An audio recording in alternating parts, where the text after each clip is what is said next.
Boa noite, boa noite. Então, hoje são 18 de janeiro de 24. É o nosso primeiro encontro do GELUC em 2024 e nós vamos iniciar hoje o estudo do livro Agnoses de João, que foi a terceira publicação da editora Garbalux. Então, quando a gente começou o GELUX é Grupo de Estudos do Lux. Quando a gente começou essa programação, a ideia foi exatamente oportunizar, porque eu sei, a gente está botando muita informação nesses livros e às vezes ele pode parecer um pouco indigesto, a gente sabe. Então, a oportunidade de podermos conversar juntos sobre essas temáticas, eu acho que ela pode ser muito enriquecedora. Então, essa é a proposta, a gente estudar esses livros, mas a gente não precisa ficar preso neles. Outros conteúdos vão sendo agregados para a discussão. Então, é um grupo de estudo. Nós vamos seguir os conteúdos que estão nesses textos. Então, hoje a gente está começando a gnose. A gnose de João é composta por três partes. Eu vou apresentar um pouquinho rapidamente sobre cada uma delas para vocês terem uma noção do conteúdo, para quem já não leu o livro. E foi escrito pelo Alberto Brum e pela Alaia Dúlios. E tem várias traduções de materiais publicados no século XIX e no século XX por G.R.S. Miller, que foi um grande estudioso dessa tradição e que nos possibilitou ter hoje acesso a muitos desses materiais. Então, ele foi um pioneiro nessa área. Então, vários desses materiais que a gente tem trazido à tona são provenientes de publicações que o George Smith fez no século XIX e no século XX. Ele nasceu em 1873, se eu não me engano, por aí, e faleceu em 1933, algo mais ou menos nessas datas.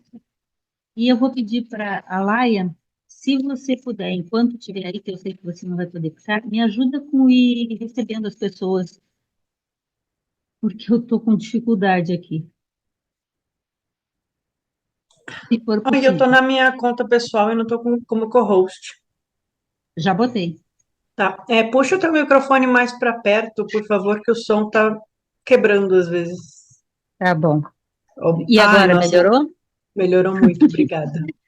Tá bom, muito obrigada. Então, vamos lá. Boa noite, todo Eu, mundo, desculpa. boa noite, todo mundo. Desculpa te chamar assim pessoalmente, Alaia, mas a Alaia está com dificuldades em casa também, por causa do celular e da conta e do computador. Então, hoje ela está um pouco capenga. Bom, eu sou Jane Dúlios, eu trabalho nessas áreas. Eu trabalho na editora, fundadora da editora Garbalux, e eu trabalho nessas áreas de 1980. Antes, por aí, 1981 eu comecei aqui no estudo. Mas eu sou mais retaguarda, né? Então, mas eu sou professora universitária, há- nessa encarnação há mais de 40 anos. Então, eu gosto de fazer esse trabalho de estudo em grupo tal, e muitos de vocês eu vejo fazendo muitas perguntas, principalmente para a Laia e para o Alberto, e às vezes a gente, tendo essa oportunidade aqui, a gente pode ir tentando resolver, dirimir e, na verdade, ampliando a nossa compreensão, né? Trazendo outros materiais, outras pessoas estudando junto, e assim a gente pode ir avançando, né? Eu vou abrir aqui os slides para apresentar basicamente o nosso material. Opa, peraí que eu fiz errado. Pode me trazer um copo d'água? Aqui.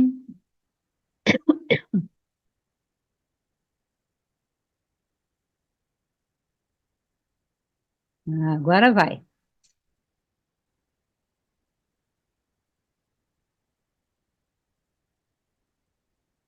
Pronto. Estão vendo aí?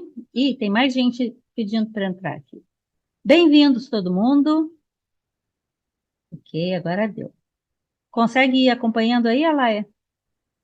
Ok. Então, coisas bem Consigo. práticas de princípio. Então, o livro é A Gnose de João, do Alberto Brum e da Laia Dúlios. As reuniões são às quintas-feiras, 19 horas, a gente é pontual, até 20h30, sempre no canal Zoom do Lux. Vocês vão sempre receber pelo grupo do WhatsApp o link antes da reunião, tá? Hoje é uma pré-reunião para a gente começar de fato, mas a gente vai ver vários conceitos, conteúdos, listas do que tem ali já hoje, e eu quero combinar a programação com vocês, porque eu vou fazer uma proposta de quebra de programa, e vou explicar por quê. O sumário do livro, eu acho importante dar uma mostrada para vocês terem uma ideia, para quem ainda não tem, do que nós temos nessa obra, né? Então, ela é dividida em três partes. Na parte 1 é sobre o personagem João, né? Quem é o João, chamado discípulo de Jesus, né? O chamado muitas vezes como discípulo amado, mas ele é um dentre os muitos discípulos amados de Jesus. O fato dele ter, dependendo do contexto, outros nomes pelos quais ele é conhecido, porque na verdade João não é o nome dele, né? João vem derivado de Yohanan, e o seu nome de batismo é Lázaro, e ele judaicamente vai ser conhecido como Elazar. Então, toda essa discussão é apresentada na parte 1, né? Há também uma parte sobre o quarto evangelho. Um de vocês tinha até perguntado sobre se a gente ia estudar o quarto evangelho. Eu vou chegar lá. Né? Alguém me perguntou sobre se a gente ia estudar o quarto evangelho. Sim, está previsto a gente não estudar o quarto evangelho, mas como o quarto evangelho demonstra quem é esse personagem e as relações gnósticas de Lázaro com toda essa tradição. E ao estudar o Evangelho da Luz, o quarto evangelho, nós vamos ter também o estudo de notas de Mead, de R.S. Mead, e de Blavatsky, com comentários ao quarto evangelho, então uma abordagem mais esotérica acerca do quarto evangelho, e a compreensão importantíssima de que o quarto evangelho tem íntima relação com o que foi descoberto com a descoberta dos manuscritos do Mar Morto, a partir de 1947, na comunidade de Qumran. Muitos dos termos, muitas das formas de comunicar o ensinamento que João fazia e que muitas vezes era o diferencial do quarto evangelho em relação aos outros três evangelhos sinóticos, e que muitos não sabiam de onde vinha, muita dessas informações, dessa terminologia, dessas ideias, foram encontradas exatamente nos manuscritos do Mar Morto de Qumran. Então, quando a gente tem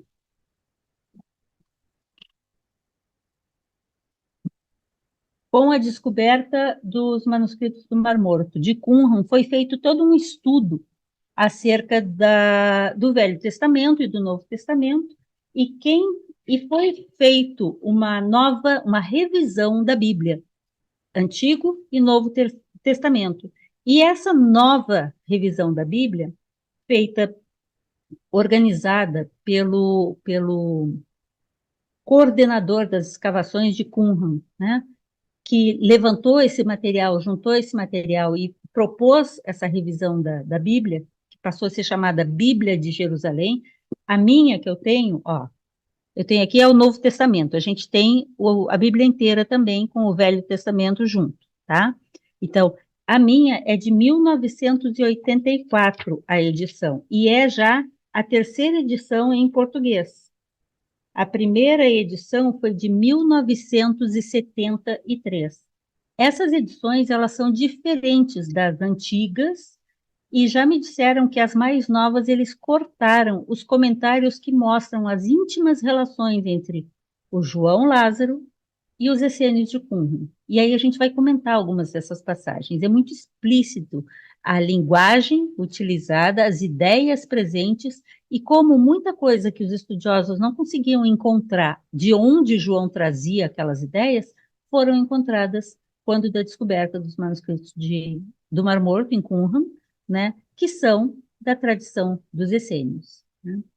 Ainda na parte 1, o Alberto aborda Leucius, né, que é o nome daquele a quem se atribui a compilação daquilo que foi chamado Atos Gnósticos, tem os Atos de João, tem os Atos de Tomé, tem os Atos de Mateus, tem os Atos de Paulo, mas assim, os Atos de João são atribuídos principalmente a Leucius, que teria reunido materiais, mas isso já no século I DC bem para frente, porque ele é contemporâneo de Fílon Judeu, ele é discípulo de Fílon Judeu, então não pode ser contemporâneo do próprio João, tá? E, por fim, nessa primeira parte, o Alberto faz um capítulo mostrando o gnosticismo no Apócrifo de João e a importância do estudo do Apócrifo de João como um dos principais textos da tradição esotérica, da tradição reservada, do ensinamento mais profundo de Jesus aos seus discípulos e que está muito bem preservado e muito presente no Apócrifo de João, tá? Que é um dos principais textos de toda essa tradição. Na parte 2 e 3, então, do livro, nós trazemos três materiais, então, que são atribuídos à escrita ao João, o João discípulo de Jesus, que são o hino de Jesus, que é um rito bem pequenininho e que está dentro dos Atos de João, a cruz de luz, que fala da simbologia da crucificação segundo o gnosticismo, né? Então, às vezes ela é chamada de crucificação gnóstica, outras vezes é chamada de cruz de luz, né? A gente optou por traduzir como cruz de luz. E aí tem, igual como no hino também tem explicações, na cruz de luz, nessa parte do livro, tem uma explicação sobre algumas das simbologias ali colocadas. E é interessante a gente chamar a atenção que, apesar de nós próprios termos em mãos o texto da Cruz de Luz desde o século passado, literalmente, mas lá dos anos 1980, é um texto muito difícil, muito complexo, e a gente conseguiu uma tradução por um estudioso que trabalhava com a gente e que fez assim um esforço muito grande para essa tradução, mas a gente achou que precisava estudá-la mais e finalmente agora a gente publicou, né, a simbologia da crucificação. E a terceira parte, que é o Apócrifo de João, que é traduzido e comentado pela Laia, que vários de vocês aqui conhecem, né? E ela faz a parte 3 é bastante longa, é quase a metade do livro. Então, ela explica todo o manuscrito, as 4 versões que existem, como elas se mesclam, né? E como ela fez escolhas, ela explica vários dos termos. Então, nós vamos levar muito tempo no estudo desse livro como um todo. Só que eu confesso para vocês que eu estou muito animada, porque é muito bom. É muito bom. E o Apócrifo de João é considerado um dos principais textos da literatura gnóstica. E tem outra, ele tem muitos elementos, para quem é novo nessa área, que mostram a terminologia tradicional do gnosticismo tradicional. Então, assim, tem muita terminologia bastante difícil, então por isso a gente vai ir aos poucos e vamos nos aproveitar bastante das explicações e comentários que a Alaia traz, e ela se baseia também em vários outros autores. E, mas ele também tem elementos que nos lembram o João do quarto evangelho. Então, nos ajudam a fazer essa conexão. Então, eu acho que vocês vão gostar, eu gosto muito desse livro, estava muito animada que a gente chegasse nele, mas eu quero fazer uma proposta diferenciada. Vocês sabem quando é que a gente tem, o que é que acontece em termos de data comemorativa no final de março? Tradicionalmente, na nossa sociedade, a Páscoa, certo? Então, Minha proposta é que a gente faça uma inversão do estudo, que a gente comece não pela ordem do livro, mas que a gente comece se preparando para chegar na Páscoa estudando a crucificação gnóstica. Então, que a gente comece pela parte 2. Eu vou explicar isso com calma. Deixa eu falar aqui bem primeiramente aqui informações gerais. Então, a gente já estudou o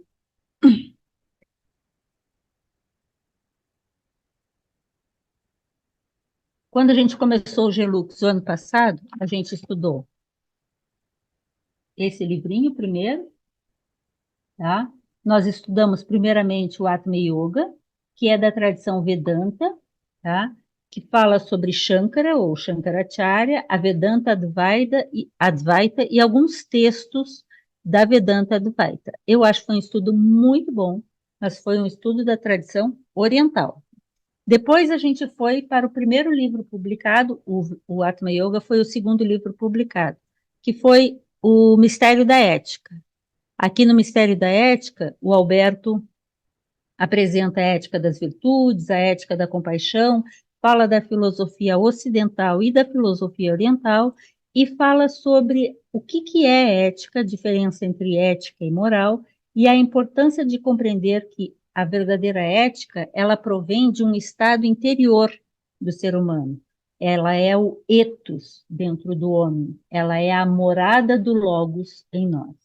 E o terceiro livro, então, publicado foi o A Gnose de João, por isso nós estamos chegando agora. Nosso objetivo é oferecer um espaço onde as pessoas que participam das atividades do Lux, e aí entram o Instituto Garba, o canal Viveca, o canal de Nana, ou o grupo de Nana, né? E o próprio Lux de Ziu, com pessoas que variadas, que às vezes estão em vários desses grupos ou estão em um só dos grupos, mas que queiram estudar junto, que queiram conversar junto, que queiram trazer também a sua contribuição, mas que possam ter como, porque a gente via muita gente assim perguntando, mas o que é isso? De onde vem isso? Por que isso? Então, assim, como eu gosto bastante de ajudar nessa parte, então eu propus, vamos estudar coletivamente, vamos estudar em grupo.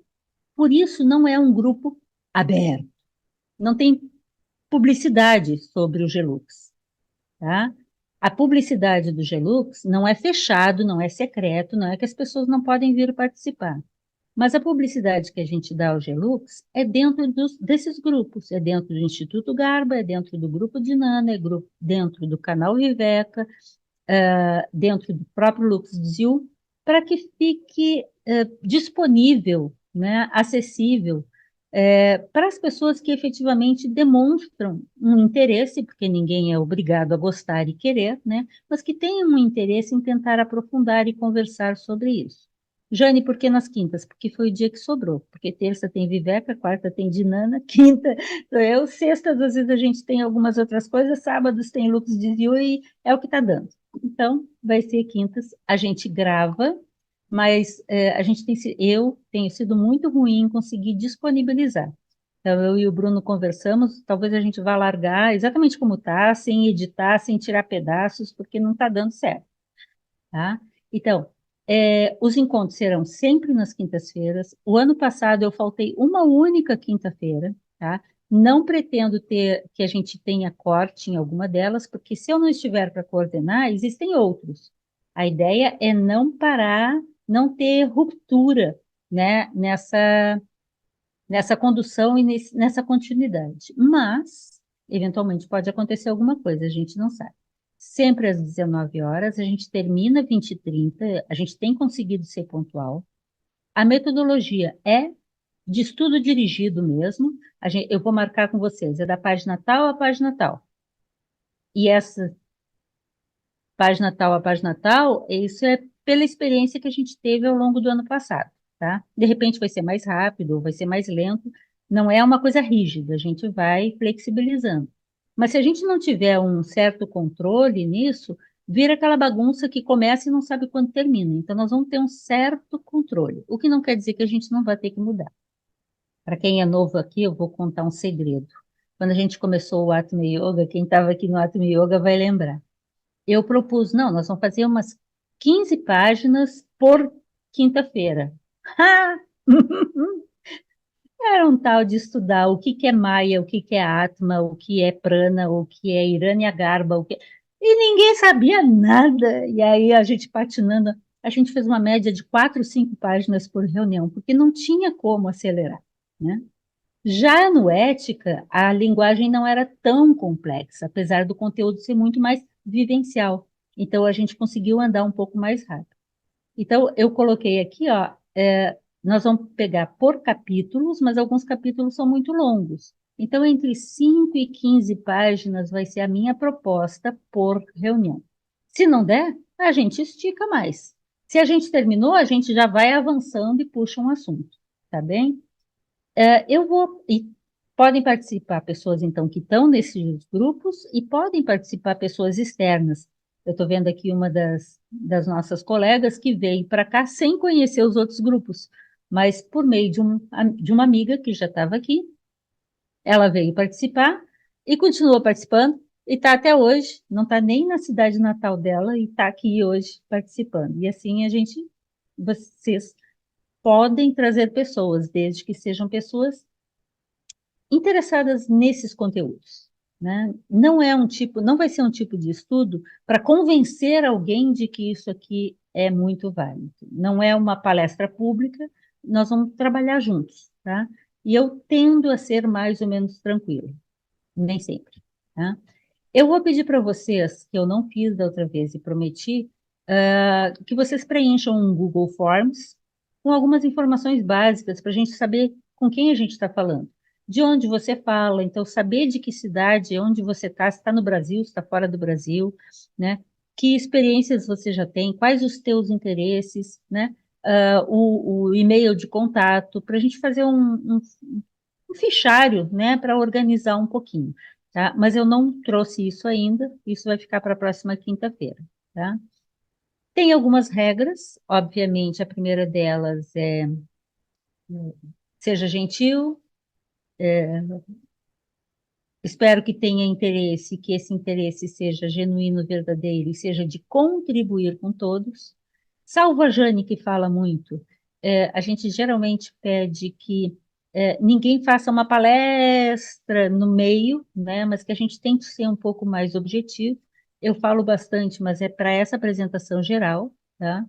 E também, às vezes, para dar link entre o que uma pessoa falou e a outra pessoa está colocando e está comentando. Comentários são bem-vindos e devem ser feitos. Para isso, levanta a mãozinha e pede a palavra, tá? Tentem trazer coisas que contribuam com o aprofundamento da questão. Tem discordâncias? Tudo bem, ninguém aqui tem que concordar com todo mundo e com nada.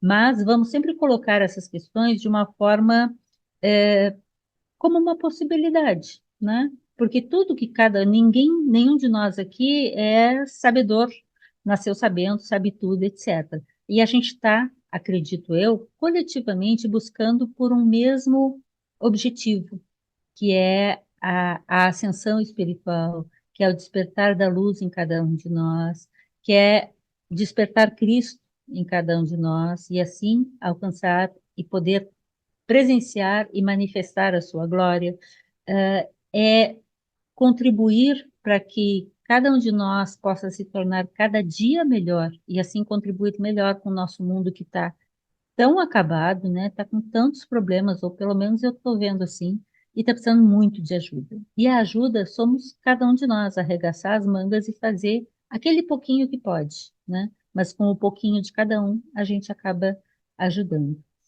Então, vão ser 5 a 15 páginas, e entre as reuniões, eu estou calculando que vão ser mais ou menos 35 reuniões para ler o livro todo, tá? São 30 reuniões. São 260 páginas o livro todo, sendo quase a metade disso o Apócrifo de João, que é a parte bem mais difícil, tá? Apesar de que o hino de Jesus não é muito difícil, mas a crucificação gnóstica é bastante exigente. E na introdução, nessa parte um, nós vamos ver várias várias ideias com as quais talvez vocês não estejam acostumados. Então, eu vou trazer elementos a mais para a gente poder contextualizar isso, né? E entre as reuniões, a cada 2 meses, eu acrescento uma reunião diferente que eu chamo de práticas de vida diária, que é o quê? Uma reunião em que coletivamente nós vamos escolher um tema que faz parte da vida diária e que se associa com a gente pensar se a nossa prática de vida diária é coerente e condizente com isso que a gente está estudando. Então, por exemplo, ano passado nós estudamos sobre o sono, a importância do sono, a importância do descanso, a importância do lazer para que você possa ter um despertar espiritual adequado. Se você não dá condições para o seu cérebro, inclusive, ter repouso, não tem como ele estar pleno e com condições de alcançar a iluminação. Nós fizemos uma reunião sobre meditação, obviamente, quase todas as vivências espirituais, todas as tradições espirituais oferecem as suas práticas de meditação, então a gente conversou um pouco sobre práticas de meditação. Teve mais um tema que eu estou esquecendo, foi respiração. A gente também falou sobre respiração, a questão do ar, da troca, né? E tem um monte de assuntos para a gente trazer. E no final do ano a gente ia falar sobre vegetarianismo, né? Por que tantas tradições de mistérios dependem uma postura vegetariana, né? Então a pergunta é: vegetarianos por quê? Né?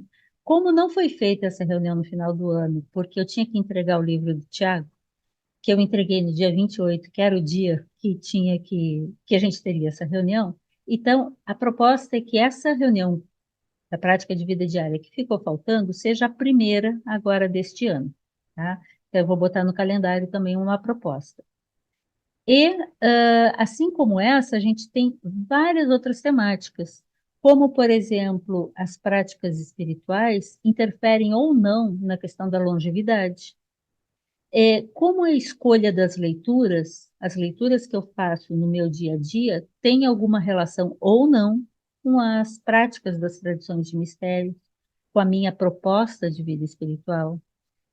A gente pode e deve retomar alguns dos temas que a gente pegou da outra vez. A questão do exercício físico e manutenção do corpo, né? A questão da higiene do ambiente da casa onde a gente mora ou do ambiente em que a gente está.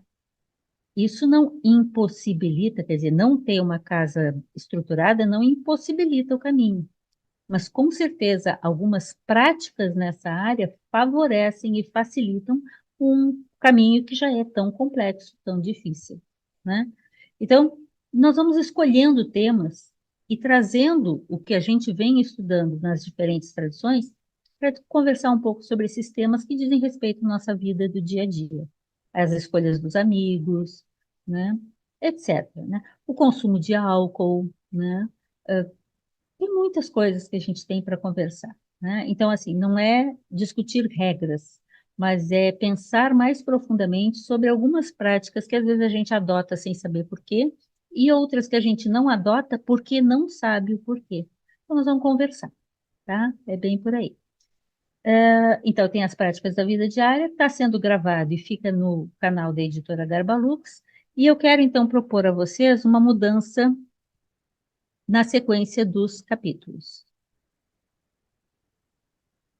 Que, como a gente tem dia aqui, como a gente tem dia 30 de março, a Páscoa, e nós temos a parte 2 bastante extensa, com o hino de Jesus, os comentários do MID, que são extensos, eu dividi, estou propondo dividir em duas partes, comentários ao hino, e depois vem a Cruz de Luz, que tem um prefácio, tem longos comentários e complexos, né? Que eu sugiro dividir em 3 partes. Isso aqui vocês vão receber, tá?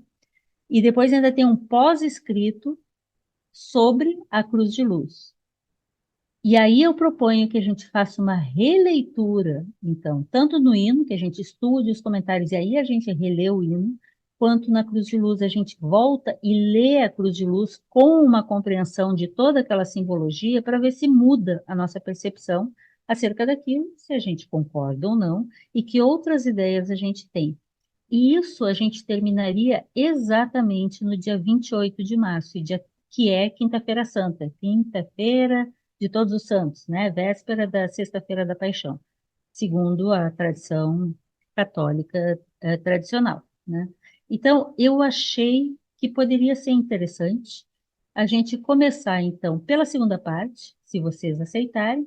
A gente estuda o hino de Jesus, a gente estuda a crucificação gnóstica, e a gente faz um fecho na própria Páscoa, né, na semana de Páscoa, trazendo toda a questão. O que é o hino de Jesus? É um rito oficiado por Jesus,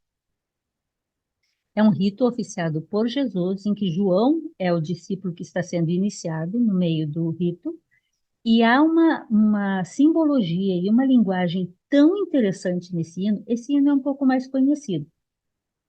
Então, acho que alguns de vocês provavelmente já o conhecem, e ele é mais acessível.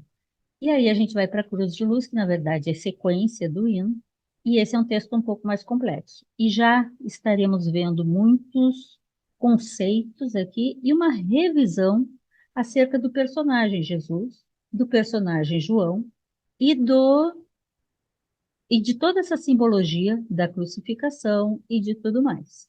Então, minha proposta é que, depois de ver, então, a parte 2 do livro, que vai da página 75 até a página 130, então não é pouca coisa, em uma, duas, três, quatro, cinco, seis, sete, em 8 reuniões, aí, cada 8 reuniões, eu encontro um ponto, né, e faço um corte para uma prática de vida diária, uma discussão sobre práticas de vida diária. Estou sugerindo, é uma sugestão, que dia 4 de abril fosse a espiritualidade na vida diária e como ela se correlaciona ou não com a questão da longevidade, né? E aí dá para estudar as vidas de grandes mestres, dá para ver algumas práticas, como se conhece hoje, inclusive cientificamente, como certas práticas, como meditação, e uma devoção mais interna, mais equilibrada, favorecem a saúde, né? Então, para a gente estudar, tá? E aí a gente passa dessa para a parte um do livro. João e o quarto evangelho, essa parte é enorme, é da página 16 até a página 41. Eu proponho em 3 reuniões, porque tem muito material. Tem que estudar a comunidade de Qumran, os essênios, a descoberta dos manuscritos do Mar Morto, o quarto evangelho, como ele foi escrito, qual a nomenclatura que ele utiliza, né? E aí a discussão sobre o João, quem é esse essênio gnóstico, que é um capítulo. Aí, reflexões sobre o início do Evangelho de João, né? Que é o prólogo, né? Que é chamado de Evangelho da Luz. Aí, aquelas notas do Midi, da Blavatsky, então, aqui já são outros 3 capítulos.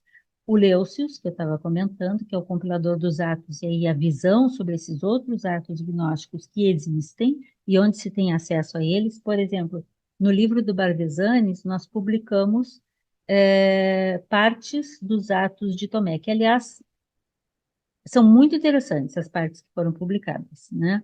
Eu gosto muito, né? E que é outro desse conjunto que o Leucius, é atribuído a Leucius a autoria, a organização desse material, né?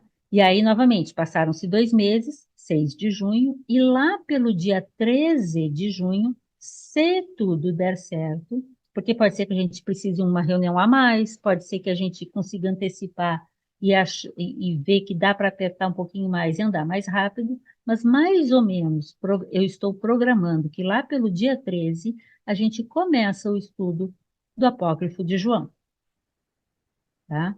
E aí, minha previsão aproximada, quando a gente chegar lá perto, a gente vai discutir isso, é que vai mais ou menos, vai até setembro, com certeza. Vai ser junho, julho, agosto, talvez termine no início de setembro, talvez final, a gente vai ver como anda, né? E vamos ter, eventualmente, a ajuda, o apoio também, tanto do Alberto nessa parte inicial, quanto da Alaia nessa parte final do livro. Mas eles não estão obrigatoriamente comprometidos. O compromisso é nosso de a gente estudar junto, tá? Tem um monte de gente entrando ainda. Então, em vocês topando dessa forma, o nosso próximo encontro seria, aí sim, começando o livro, no dia 25, com o prefácio e a introdução, que é da página 7 até a página 14. Então, dia 25 de fevereiro, a gente teria a reunião com o prefácio e a introdução do livro. O Alberto costuma colocar no prefácio e introdução conteúdo, tá? Então, assim, o prefácio e introdução não é só assim, esse vai ser um livro bacana, eu espero que vocês gostem. Não, ele já vai tocando conteúdo ali. Então, vai ser bom porque vai dar um preparo para a gente entrar no assunto, né? E aí, no dia 25, então, no dia 1º Desculpa, botei errado, 25 de janeiro, né? 25 de janeiro, é quinta-feira que vem, 25 de janeiro. E no dia 1º de fevereiro, a gente faria o primeiro encontro porque eu estou devendo, para o grupo já do ano passado, de prática de vida diária, que seria sobre vegetarianismo, ou por que vegetarianos, se há motivos ou não, quais seriam, se eles são válidos ou não, né? A gente vai conversar, vai conversar. Não estamos aqui para impor regras para ninguém, não é esse o objetivo, tá? E no dia 8 de fevereiro, aqui eu botei errada a data, 8 de fevereiro, a gente começaria o hino de Jesus, que é muito bonito. Eu sou muito suspeita de falar, porque existe uma edição do hino de Jesus pela editora Teosófica, e não fui eu que traduzi, mas fui eu que fiz toda a revisão técnica do conteúdo do hino e os ajustes, né, dessa publicação na editora Teosófica em 1994, eu acho. Faz muito tempo. E agora, para o Gnose de João, o Alberto fez uma revisão da tradução, fez uma tradução dele, né? E trouxe outros comentários também, atualizando, né, para essa nossa visão. Tem uma outra vantagem, além da questão da Páscoa, eu estou falando demais, mas já vou calar a boca. Além da Páscoa, agora no final de março, e eu acho interessante que a gente, antes de chegar na Páscoa, a gente estude sobre a Páscoa, o hino de Jesus, eu não acho ele um texto tão difícil. Eu acho ele um texto muito inspirador, muito inspirador. Ele tem muitos elementos gnósticos básicos, o que facilita bastante. Por exemplo, ele vai falar de eons, ele vai falar de ogdode, ele vai falar sobre pleroma, ele vai falar sobre sofrimento, que são termos que quem está no grupo do Viveca, por exemplo, já ouviu a Alaia falando. Mas no hino está bastante fácil, bastante tranquilo. E, além disso, como é um hino, é um rito, então, assim, ele é interessante para a gente ter uma outra leitura sobre esses materiais. E aí ele prepara bastante para a gente entrar na crucificação gnóstica, que, como eu disse, é um pouco mais denso. E aí a gente chega na Páscoa com esse preparo. Eu acho o hino muito bom para a gente começar o livro, né? E em abril a gente entra na parte 1 do livro, que é o personagem João. Então, estou propondo a vocês uma inversão, mas é para a gente estar melhor preparado para chegar na Páscoa. Tudo bem? Antes de eu sair daqui, lembrando, eu vou abrir para a gente ficar conversando. Sábado, dia 27 de janeiro, é o lançamento do livro, tá? Gnoses e Apocalipse de Tiago. Vocês vão ver as relações entre Tiago e João Tiago e também. João. Porque necessariamente eu vou conectar várias questões do Tiago e do João para a gente ir conhecendo e compreendendo esse contexto melhor. Ambos, Tiago e João, eram dos mais internos, mais elevados discípulos de Jesus. Então, vocês vão encontrar muitas conexões entre eles e deles com esse ambiente. Então, eu acredito muito que com o nosso estudo do Gnoses de João, principalmente a parte 1 do livro, onde o Alberto desenvolve bastante sobre a relação com os essênios, sobre o gnóstico, sobre os atos, né, com Leucius organizando e, portanto, voltando a falar daqueles discípulos, daquele passado, nós vamos passar a entender um pouco melhor aquele contexto onde Jesus, o grande mestre, deu seus ensinamentos e esses discípulos todos estiveram presentes e aprendendo e deixaram tantos ensinamentos para nós.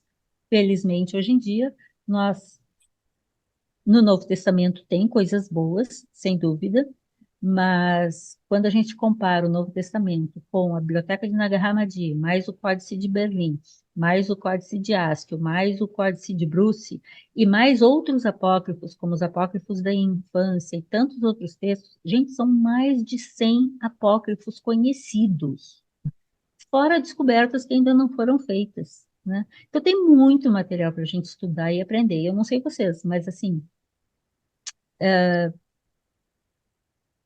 quando eu comecei, eu era bastante jovem, eu era bem mais jovem do que a Laia, a estudar essas coisas. Não, a Laia bebeu de mamadeira, né? Então tá.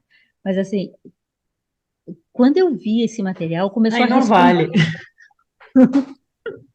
começou a responder a muitas questões minhas, sabe? Porque eu não, eu gosto, eu acho que no Novo Testamento tem muita coisa interessante e nós vamos estudar o quarto evangelho, algumas passagens dele, porque eu acho que esse contexto é importante, inclusive pela tradição cristã que nós temos no nosso país, mas as coisas começaram a fazer mais sentido. Então, eu quero trazer um pouco disso também para vocês, para a gente conversar sobre isso. Ninguém aqui sabe tudo, mas a gente vai trocar experiências para ajudar uns aos outros, ok? Alguma, alguma questão? Eu vou tirar aqui a minha tela e abrir para a gente conversar aqui. O que vocês acham da proposta? A gente pode, vocês topam, a gente pode fazer essa troca? Puxar o hino e a crucificação para primeiro, para a gente chegar na Páscoa com uma noção melhor acerca de como os gnósticos abordam a questão da Páscoa? Inclusive, assim, ó, gente, está aberto para vocês falarem também, por favor. Eu quero falar sobre as regras que eu não falei, né? Mas ano passado, e eu acho que está no canal do Vivec, inclusive, eu fiz duas apresentações online no YouTube sobre a crucificação gnóstica, na época da Páscoa, exatamente para estar contribuindo. Eu tenho a impressão que a Laia também fez. A gente sempre tenta aproveitar um pouco essas datas, porque assim são momentos oportunos em que as mentes das pessoas se voltam a essas temáticas. Então, são momentos oportunos para a gente conversar também, ou trazer uma outra possibilidade de interpretação, de abertura, de compreensão, de vivência de tais ensinamentos, né? Então, se vocês, se ninguém tiver nenhum senão, Eu é achei difícil. boa a ideia. Ah, Eu achei boa a ideia de fazer a parte um, que é a sobre o João e sobre o quarto evangelho, antes do apócrifo de João, porque contextualiza bem melhor para começar e já vem com a inspiração dos dois hinos antes. e você acabou de me lembrar uma coisa, Laia. O final da parte um, porque a Laia é que traduz e comenta o apócrifo, né? Mas no final da apresentado o João Essênio, o gnóstico, lá, ele faz um pequeno apanhado para puxar o apócrifo. Então, ali também a gente termina com aquele, não sei se tu lembras, Laia, aquele último capítulo do Alberto, falando sobre o contexto do apócrifo, e vamos para o apócrifo, né? E aí a gente entra com o apócrifo mais inspirador e mais técnico também, né?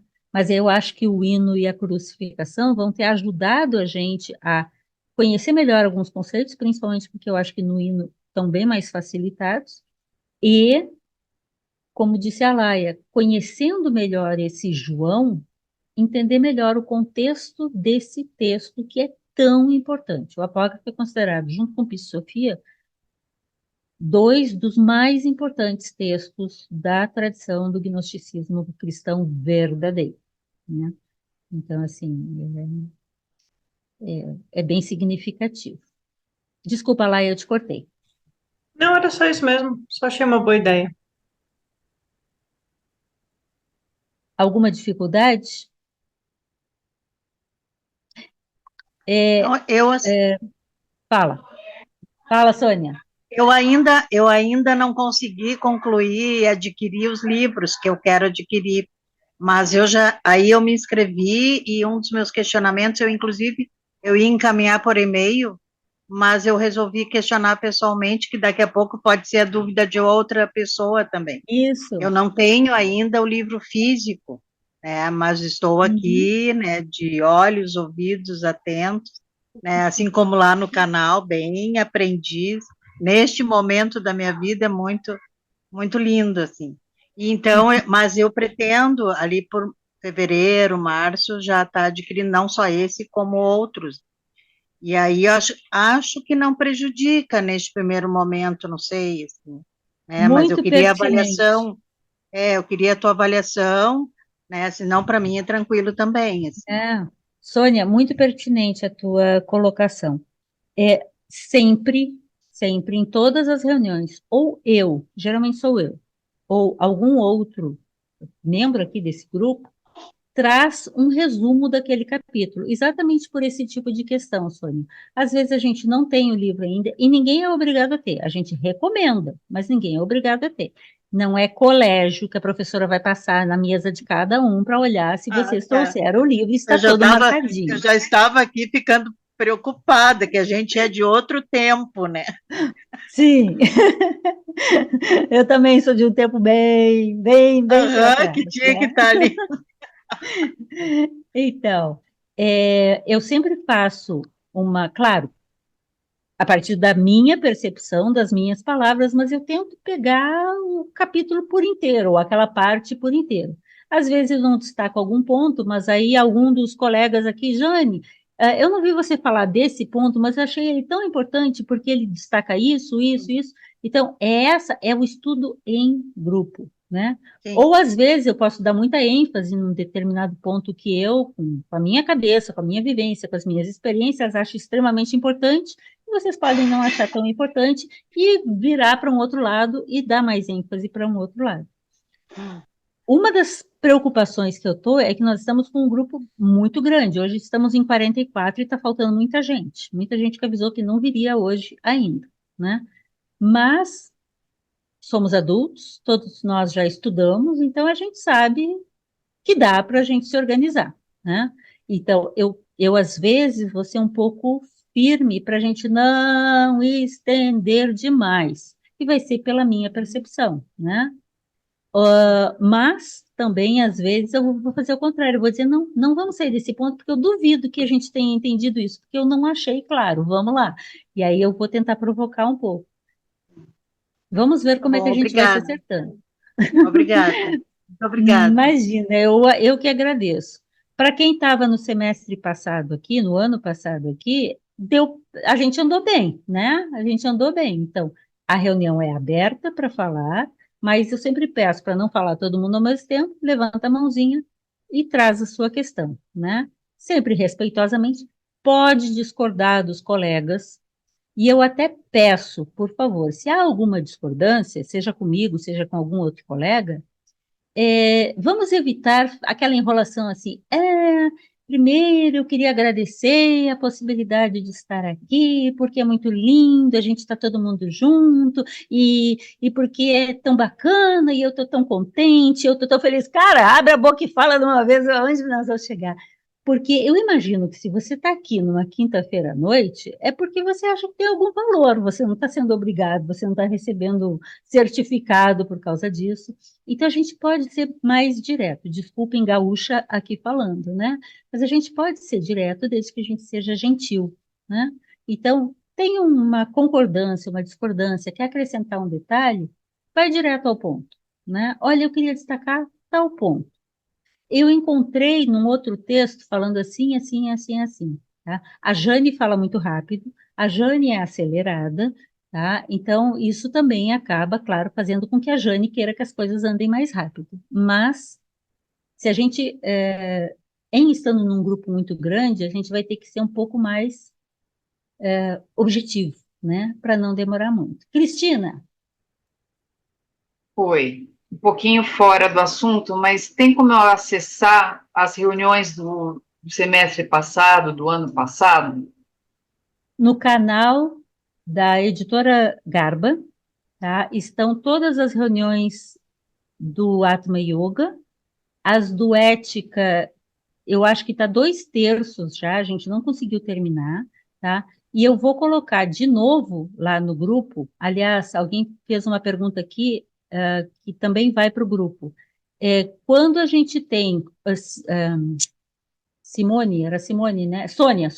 Sônia, como você comentou, quando a gente tem um comentário, vocês podem botar no grupo do WhatsApp, né? Coloca lá e a gente comenta juntos, né? Então me cobra, Cristina, se eu demorar, eu vou colocar o link da editora Garba, não da editora, do canal da editora Garba, onde estão todos onde estão as gravações, e aí vocês podem olhar lá. No ano passado, a gente dividiu em pequenos, porque a reunião é de 1h30, então a gente dividiu em mais ou menos 3 partes de mais ou menos meia hora. Mas a gente leva muito tempo com isso, né? Ok, Juliana. A gente leva muito tempo com isso, então talvez agora a gente coloque inteiro mesmo. Quem quiser assistir, assiste tudo de uma vez, porque a gente fica mais rápido, né? Para essa questão. Então, estão lá as reuniões do ano passado, tá? E devem ir para lá também. Esta reunião, essa de hoje, é mais importante em função do pessoal que está chegando, que vai começar na quinta-feira, e que era bom já saber que eu estou propondo essa mudança, o calendário. Vou colocar o calendário lá no grupo, que não está escrito na pedra, tá? É uma expressão que a gente usa, que lá quando a gente foi tomar a iniciação Kala Chakra em Porto Rico, eles diziam assim, está escrito na pedra, ou não está escrito na pedra. Não está escrito na pedra. Mas, mais ou menos, a gente vai tentar seguir aquele calendário, porque senão, sabe aquelas reuniões que a gente começa a estudar e leva 3 anos para terminar de ler o livro? Não. Todo mundo aqui sabe ler, a gente vai apertar um pouquinho, mas também não vai apertar demais, de modo que a gente não aproveite. Estou tentando usar a minha experiência para essa divisão, tá? Creuza, que bom que você conseguiu entrar. Creuza estava ontem, não conseguia, hoje não conseguia. Tá aí. Fala, Creuza. Pois é, menina, que saga, né? E pegando a sua fala, vou tentar seguir a rotina do grupo.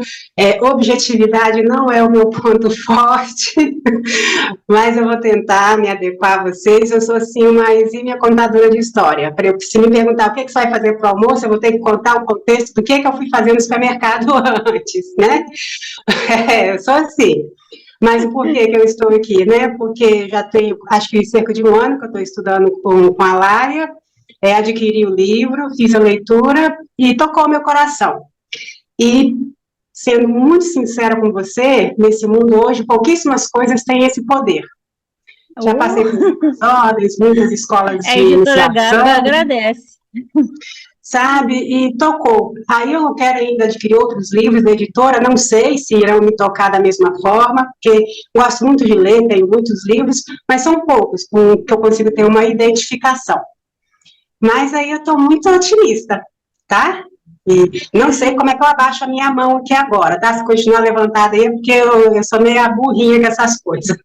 Mas essa reunião também tem essa função, a gente aprender a levantar a mão, baixar a mão e saber mexer nessa coisa aqui, porque, ó, eu também não sou desse tempo, não.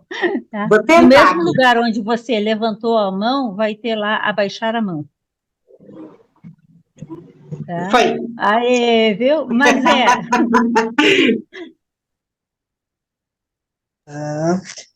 Boa noite a todos e muito, muito, muito boa a sua proposta de trocar, eu achei excelente. Agora, uma coisa que eu gostaria de mencionar aqui, que eu acho que vai ajudar muito nessa evolução da compreensão e do próprio, para fluir melhor a reunião, é a leitura, quem puder, óbvio, a leitura anterior à reunião. Isso, assim, é muito, muito salutar, ajuda demais, flui melhor, e grifar as partes que você, né, acha que foi mais legal, ou que, enfim, Eu acho que essa é O que uma... está ruim também. que é o que encucou mais, o que não concorda. Eu acho que essa é uma recomendação para quem puder, né? Tá bom? Valeu. Feliz 2024. Ah, é mesmo. Ah, desculpem, esqueci essas questões. A Mazé falando, ela me lembrou um detalhe que eu acho que é uma discussão interessante para a gente fazer em práticas de vida diária também. Tanto eu, quanto o Alberto, quanto a Laia e vários de nós do grupo Lux como um todo, nós temos por hábito, por prática, entender que a mente deve ser preservada, deve ser exercitada, deve ser questionada, deve ser purificada, deve ser trabalhada. Então, uma das práticas de vida diária que talvez a gente pudesse fazer uma conversa, é uma conversa, tá? Seria sobre a necessidade ou não da crença. Até que ponto?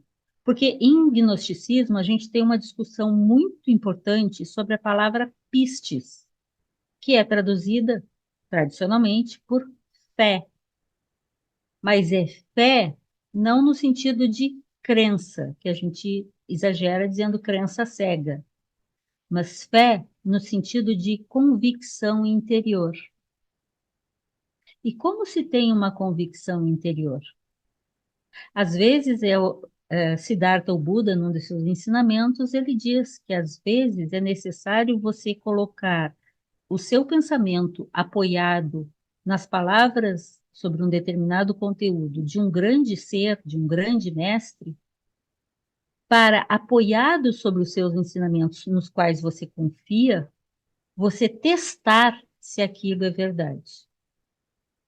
E Siddhartha é atribuído a ele muitas vezes, ele sempre dizia, Siddhartha, o Buda, né? Não acredite só porque eu disse. Então, essa é uma prática de vida diária, que é uma reflexão sobre como a gente lida com a nossa mente, com os nossos pensamentos, com as nossas ideias, com o nosso egocentrismo. Até que ponto é liberdade de pensamento, que não existe, mas até que ponto é liberdade de pensamento, até que ponto estou preso naquilo que eu sou, eu penso, eu quero e eu faço. E que são meus apegos mentais. Esse é um exercício interessante para a gente conversar numa das nossas reuniões eventuais a cada 2 meses sobre prática de vida diária. Me veio à mente agora, mas com a tua fala, que essa pode ser uma discussão bacana da gente fazer também. Muito bem, estou falando demais. Eu normalmente falo muito. Mais algum comentário, alguma questão? Para quem não tem o livro ainda, espero tenha ficado claro. Não é obrigatório, é uma recomendação. E nas reuniões, eu gostei de ter essa ideia, Silvana. Vamos ver, mas eu coloco aqui para a gente conversar. Essa ideia de a gente discutir nosso sistema de crenças, né, que é pessoal. Ele é formado pela sociedade onde a gente está inserido, pela família onde a gente está inserido, pela educação que a gente tem, mas ele é pessoal, né? Então, aí ia falar alguma coisa do livro, mas eu esqueci. Deixa para lá. Fala, Silvano. Então, sobre a crença, sim, ela é pessoal, mas é por mim mesmo, né? Porque às vezes a gente está fazendo o estudo e a gente já traz uma bagagem, uma cultura, né? E aí começa a ver, por exemplo, o estudo dos gnósticos, aí vem aquela história dos apócrifos, é apócrifo, não é apócrifo. E eu percebo, não aqui no grupo, mas às vezes no Viveca lá aparece um pessoal. Mas então, no que eu acredito, se isso não é verdade, se não foi assim, né? Sempre dá um choque, assim, a gente precisa estar se justificando, às vezes, dizendo que o apócrifo é uma leitura, que a Bíblia é outra, né? Então, eu acho bom, foi por isso que eu falei que é bom ter essa conversa sobre as crenças, mas é nesse sentido do objetivo que a gente está estudando o livro, estudando os gnósticos, não com o intuito de comparar com a Bíblia, de comparar com a religião, com a religião católica, mas estudar ele por ele mesmo, né, na mensagem que ele está trazendo, onde ele Uhum. foi escrito, nesse contexto. Enfim, eu acho que é bom nesse sentido. Eu concordo com você, Silvano. E deixa eu usar tuas palavras para comentar uma coisa. Eu tenho muitos anos estudando e trabalhando nessas coisas, e eu sempre percebi, eu sempre fui muito questionadora, eu sempre fui muito buscadora, eu fui para a igreja para fazer a primeira comunhão, mas não consegui ficar, porque eu perguntava demais, e eu estudava demais, e não deu. E teve uma série de outras questões que hoje eu entendo que foram karmas meus interessantes, que me tiraram de um ambiente, me jogaram em outros ambientes, assim eu fui moldando a minha mente, como com todos nós acontece. Mas eu acho fundamental que quando a gente tenha certas, entre aspas, isso, certezas, e eu não quero falar aqui de certezas naquele tipo assim, eu sei porque eu sei, porque eu sei, porque eu sei, porque eu me acho e eu sei. Mas sabe quando aquela coisa assim que bate muito fundo em você,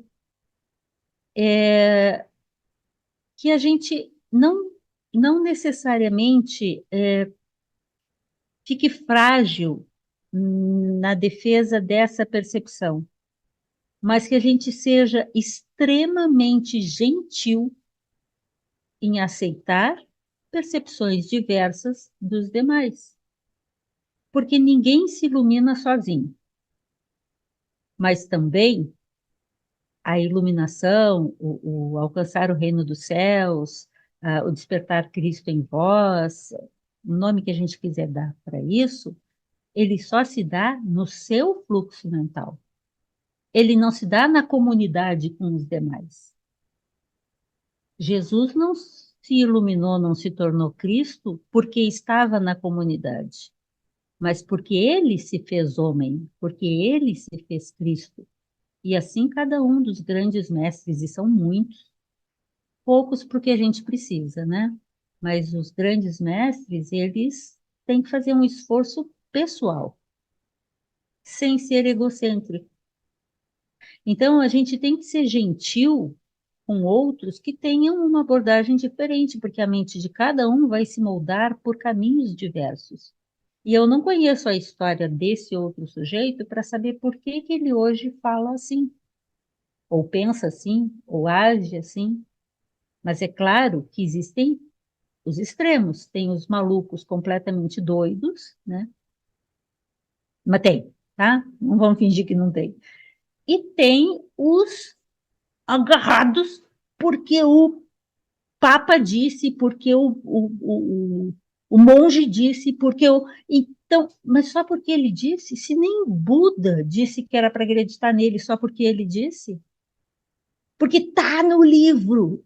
E ó, vocês já ouviram, vocês sabem, né? Que isso aqui foi escrito por Deus.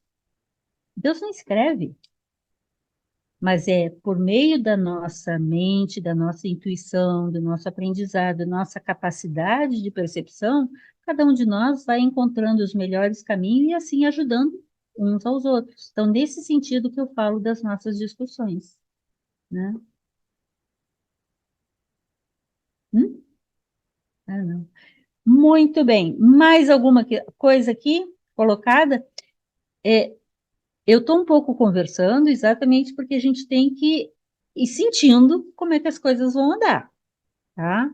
Então, voltando a responder o que a Sônia perguntou, eu sempre vou apresentar, aliás, a próxima reunião já está preparada, né? Eu faço slides com algumas passagens do texto, resumos de algumas das ideias, e eu vou comentando elas, e aí vocês vão me interrompendo, vão acrescentando detalhes, vão questionando detalhes, e assim a gente vai conversando, né? E no meio e no final a gente dá uma parada para conversar mais alguma coisa, tá certo? Sim. Fala, Giovana. Rogério, uma dúvida. Esse livro, ele tem a maior parte do conteúdo dele no Evangelho de João canônico ou no Apócrifo de João? Pelo que você falou, eu entendi que o Apócrifo de João é falado só no finalzinho. Você Não, poderia falar um pouco do conteúdo do livro? sim, posso abordar de novo. Olha só, a primeira parte, que vai ser a segunda que a gente vai estudar, a primeira parte do livro, eu vou até botar de novo porque eu acho que vale a pena, tá? Peraí.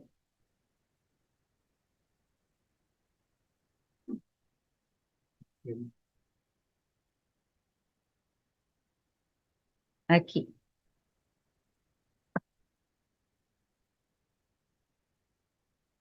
Peraí, deixa eu voltar. Opa, aqui. A primeira parte do livro, tá?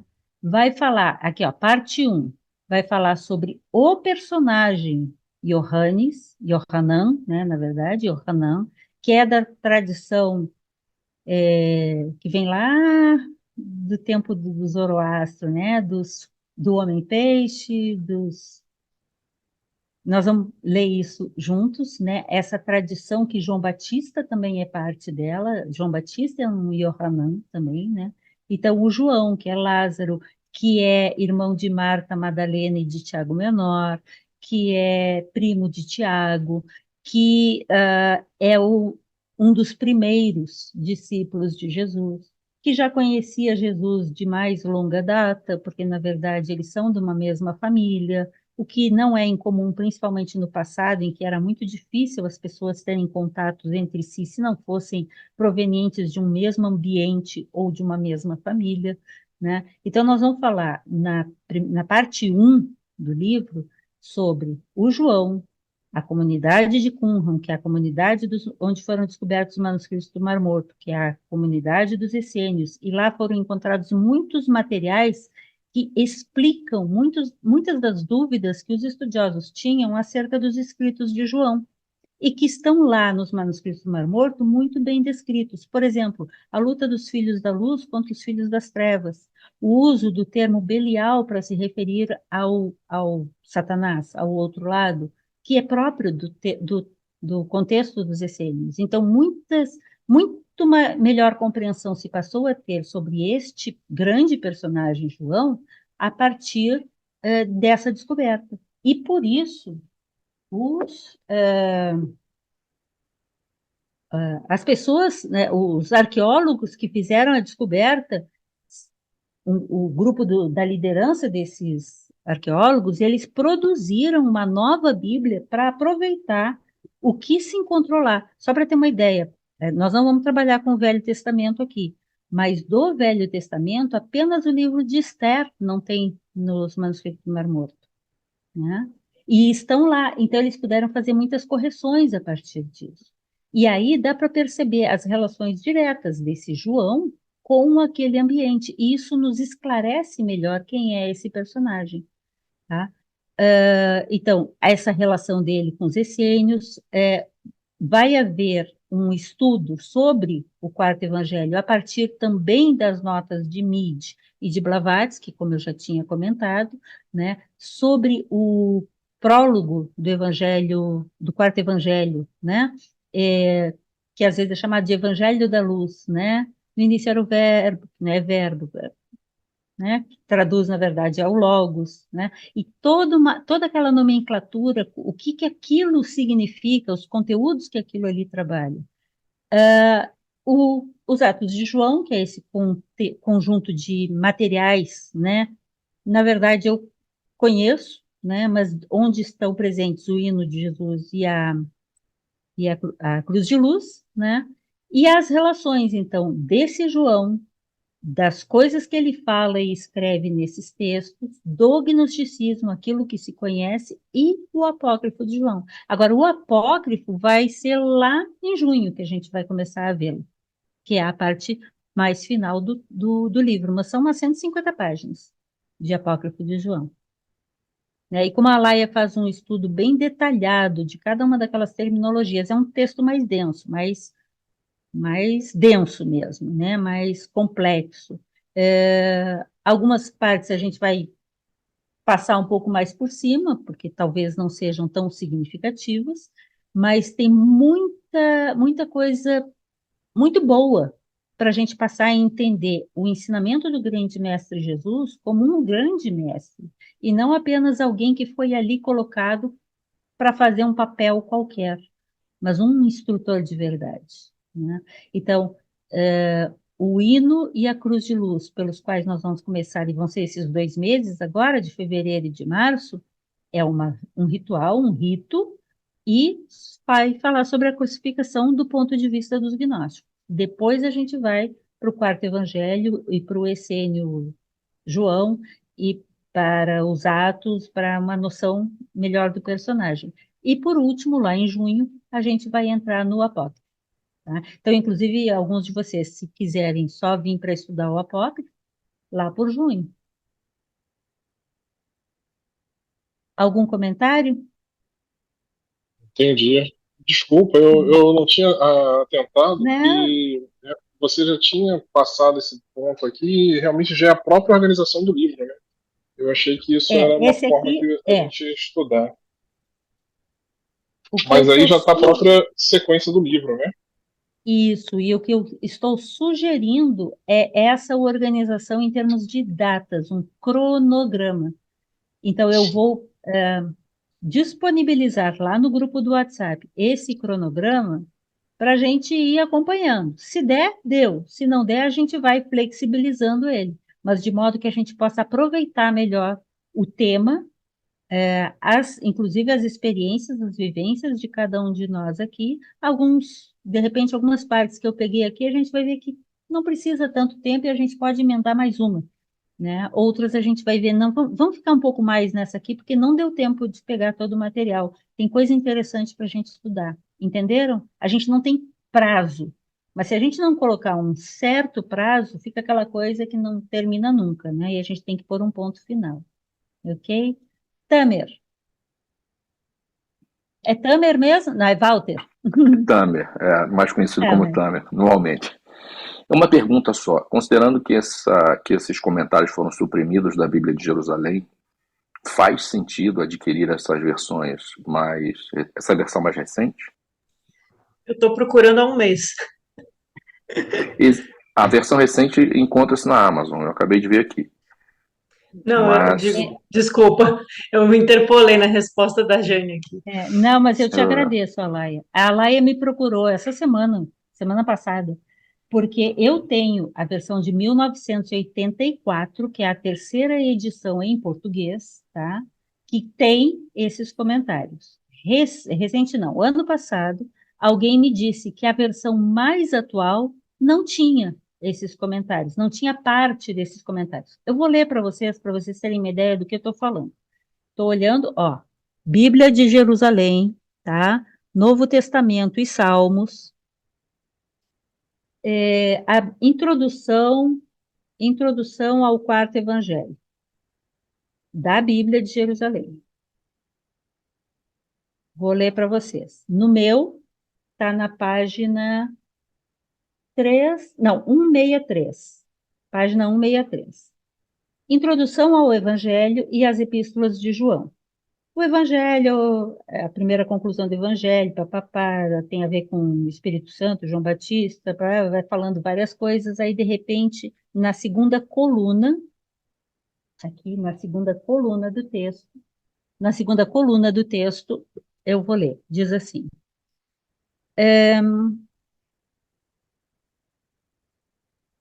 a obra joanina apresenta traços que lhe são próprios e a distinguem claramente dos evangelhos sinóticos. Para quem não sabe, os evangelhos sinóticos são o evangelho de Mateus, são assim chamados os evangelhos de Mateus, de Marcos e de Lucas, que têm uma história contada semelhante, né? Uma sequência de história muito diferente do de João.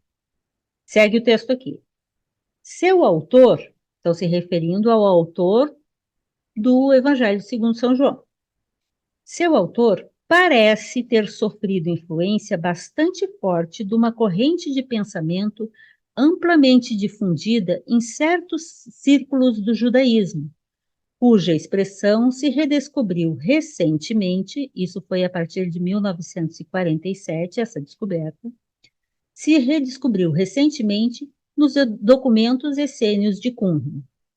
Neles se atribuía importância especial ao conhecimento, à agnosis no original, dando ao vocabulário um colorido que anunciava o da gnose. Está escrito aqui, eu não estou inventando, estou lendo o texto. E assim segue. Exprimia um certo dualismo por meio de antinômias, luz-trevas, verdade-mentira, anjo da luz, anjo das trevas, Beliar, que só aparece em João e em Paulo. Especialmente em Qumran, insistia-se com uma perspectiva escatológica na mística da unidade e na necessidade de amor fraterno. Todos esses temas reaparecem no Evangelho joanino e caracterizam bem o ambiente judaico-cristão no qual ele, o Evangelho de João, parece ter tido sua origem. Se eu não soubesse quem escreveu isso, não tem como não admitir que os próprios Devaux, o padre Devaux, que foi o chefe da expedição e que escreveu, é o autor, o editor-chefe da Bíblia de Jerusalém, né? Se eles próprios dizem isso, não tem como negar a presença de João entre os essênios, ou a influência dos essênios sobre João, é muito explícito. Então, a gente vai trazer algumas passagens aqui para levantar essa hipótese, tá? Então, assim, para mim, ela é muito clara, mas cada um vai ter que pensar com seus próprios recursos. Mas eu acho interessante para a gente ir ampliando possibilidades e encontrar nossas próprias verdades de acordo com aquilo que a gente consegue lidar. Faz sentido, Walter? Tamer? Faz total sentido. A minha preocupação é comprar essa Bíblia recente, essa versão recente, E não ter isso. porque eu tenho várias Bíblias aqui, de versões diversas, Thompson, King, É. e aí, A Foi o gente que aconteceu comigo. ó, É porque eu acesso essa Bíblia que ela acabou de ler desde pequena, né? A que eu tinha em casa quando eu morava com os meus pais. é uhum. essa. Mas eu tô casada há 12 anos e tal, e não tenho mais essa Bíblia. Aí eu falei, bom, vou comprar a mesma, da mesma editora, a Bíblia de Jerusalém, da Paulus e tal. Comprei. Agora, toda vez que eu vou ler, cadê aquele negócio que eu li na Bíblia que tem lá em casa? Não tá. Então, faz falta. Edições paulinas, tá? Edições Paulinas. Eu até mandei um e-mail para Paulinas, mas Aham. eles falaram que só vendem as novas. E aí? A minha é a terceira edição, tá? E provavelmente a primeira, a segunda e a terceira estão assim. Então tem que encontrar essas. Eu não sei a em partir de sebo, quando. provavelmente, né? Então, eu estou procurando em estante virtual e tal, não achei ainda. Inclusive, não é só a questão das introduções e das notas de rodapé que são realmente boas. Até a redação do texto, a forma como eles editaram, eles mantiveram as diferenças do texto em prosa e do texto em verso. E nas Bíblias atuais está tudo corrido, está tudo emendado, então é mais difícil de ter essa visualização. Mas, enfim, a gente tenta. É. Só para esticar mais um pouquinho, a minha está toda arriscada, mas tem várias notas de rodapé interessantes que às vezes é assim, esta passagem também pode ser traduzida como, e aí dá uma outra interpretação para aquela passagem de mas é claro que essa é a forma, porque parece, a minha interpretação parece mais coerente, né? Modos diferentes. Pelo menos a gente tem a opção de ser mais flexível com a nossa mente para entender aquilo que está sendo dito, talvez de uma forma melhor, né? Mas, olhem a Bíblia de vocês, que vocês têm em casa, porque isso ajuda. Então, isso aqui, que vocês estão vendo na tela, eu vou postar lá no grupo, tá? Muito bem. Ju, fala, Ju. Tamer, você, mais alguma coisa? Não, muito obrigado. Eu que agradeço. Ju? Eu sempre vejo no rodapé das apresentações os apoios. E, assim, eu conheço o canal Viveca e a editora Garba Lux. Aí eu queria que você explicasse um pouquinho sobre o que é o Instituto Garba, o Grupo Diana, o Grupo Gelux. Esse aqui é um núcleo que estuda Gelux, os livros da editora. isso. É isso? Certo. Eu vou contar bem brevemente uma historinha. É, o Alberto, o professor Alberto, desde 1981, mais ou menos, ele já estudava antes disso, mas em 81 ele começou a formar um grupo para estudar principalmente as tradições do gnosticismo cristão, não só, mas principalmente, e as tradições da tradição budista, Mahayana, yoga, principalmente Yogacara, tá? Mas não só isso também. Aos poucos, pessoas foram se agregando, e aí a gente acabou formando o Colégio Lux, ah, o Centro Lux, e sempre com essas duas versões principais. Aí nós mudamos para Brasília. Em Brasília, a gente começou esse trabalho mais intensamente. E a partir disso, quando a gente resolveu sair de Brasília, as pessoas que estavam lá e não saíram se reuniram e montaram o Instituto Garba. Então, o Instituto Garba é um instituto dedicado, não apenas, mas bastante, ao estudo da tradição do gnosticismo, principalmente a partir das apresentações de G.R.S. Smith e dos apócrifos como um todo, ao estudo da tradição do budismo mahayana, utilizando bastante também de Blavatsky nesse contexto, ao estudo de Jung e da alquimia, e ao estudo da tradição Sufi, e como é o nome dele? Ibn Arabi. Não, Corban, Henri Corban. Henri Corbin. Eles têm esse... Hã? Corbin. Corban, Henri Corban. E, além disso, também trabalham com uma parte da ecologia. É um instituto que funciona em Brasília. O grupo de Nana é coordenado pelo Bruno Carlucci, que também é parte do nosso grupo. E o Bruno se especializou na tradição do budismo, principalmente o Buda Dharma da escola Yogacara, principalmente o... Hum? É o que eu ia comentar. Principalmente a tradição Kadampa, a tradição Lanrim, a tradição Lojong. Ele tem trabalhado muito, e a tradição Jonang. São as áreas que ele mais tem se aprofundado, na tradição do budismo. O Gelux é esse aqui, Grupo de Estudos do Lux. Tá? E o LuxDZU é o centro de estudos que está produzindo os livros e que a editora Garba Lux, que é a mistura do Instituto Garba com a tradição do Lux, produz. Então, respondendo para E você, de tudo. cada um vai puxando e vai criando a sua forma de conduzir o trabalho. Tá? Ok? Ok, Bom, obrigada. obrigada, Ju. Quinta-feira, dia 25, então, página 7 até a página 14, tragam estudados, se possível. Eu vou fazer uma apresentação curta do que tem ali, mas tem conteúdos já para a gente ir trabalhando, e vai ser importante para a gente dar os fundamentos para as discussões que a gente vai ter, ok? Quem não tem o livro, Jane, tudo bem. Aí se apoia pelos demais aqui. De repente, eu até posso. Eu não vou prometer, não, porque senão vai ter dia que eu não vou conseguir. Mas eu posso ir colocando algumas partes, né? Aí, não, mas né? Aí o pessoal tem preguiça de estudar por si mesmo, né? Não vou botar antes, não. Não, desistir. Eu vou desistir, isso. Na hora eu vou apresentar assim, e outros vão colaborando, e a gente vai conversando o que está lá, tá bom? Com flexibilidade mental, mas com bastante luz para a gente iluminar esse conteúdo e botar mais luz na vida de todo mundo, tá certo? Gente, assim como a gente abriu a reunião, e passei 3 minutos, eu sugiro que a gente só respire,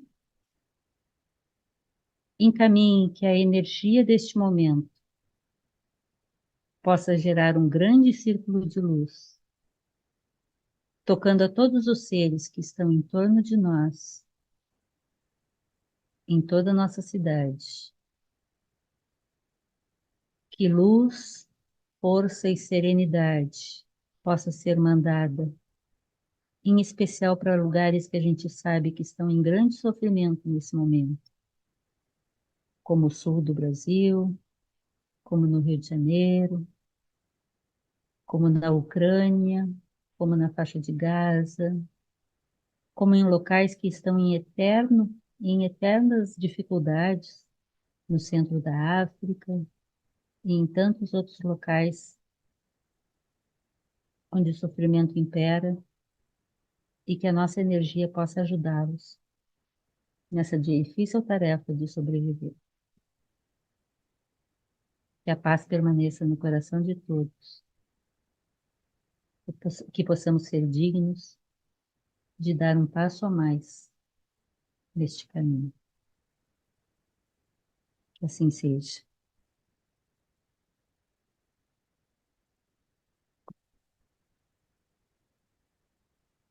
Normalmente, nas próximas reuniões, a gente vai fazer realmente 1 minuto de, não de uma meditação, mas de uma introspecção. Mas hoje é primeiro dia, né? Não sei quem está acostumado. A gente aos pouquinhos vai aumentando isso. Tá certo?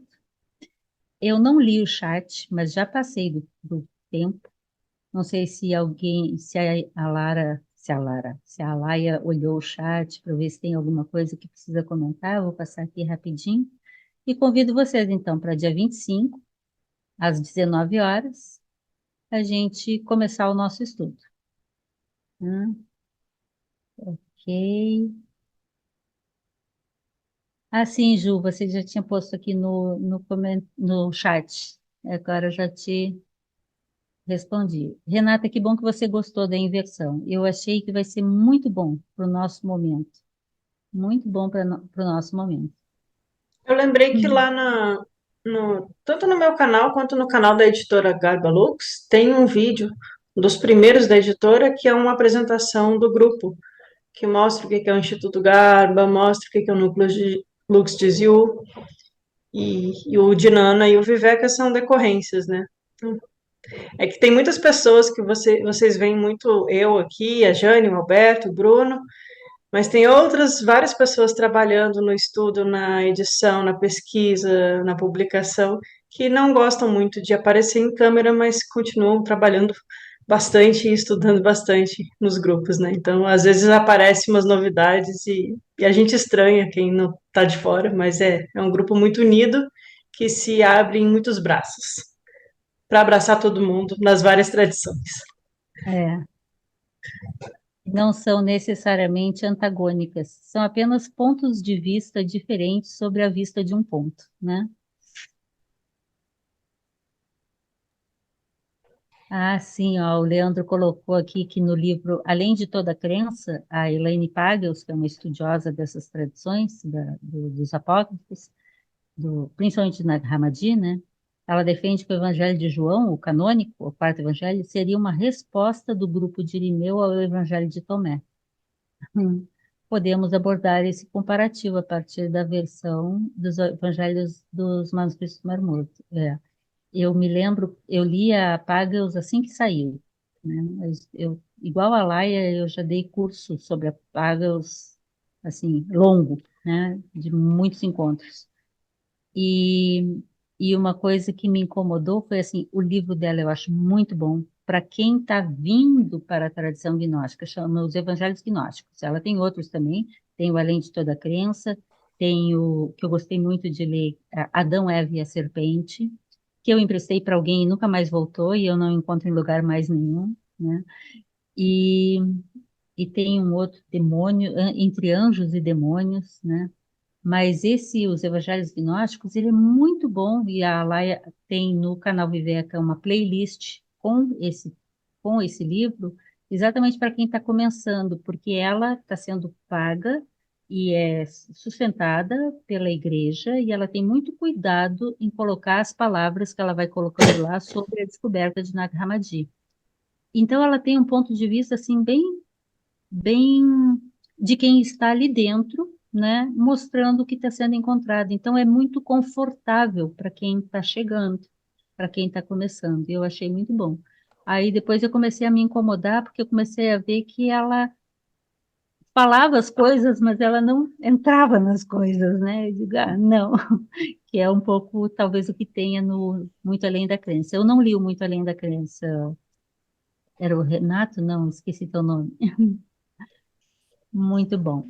Posso desligar? Deixa eu ver se tem mais alguma coisa. Eu que agradeço, Thaisa. Obrigada, obrigada. Ah, sim, os desenhos. Então tá. Quinta-feira que vem, nós nos encontramos aqui. Eu vou botar o link lá no WhatsApp.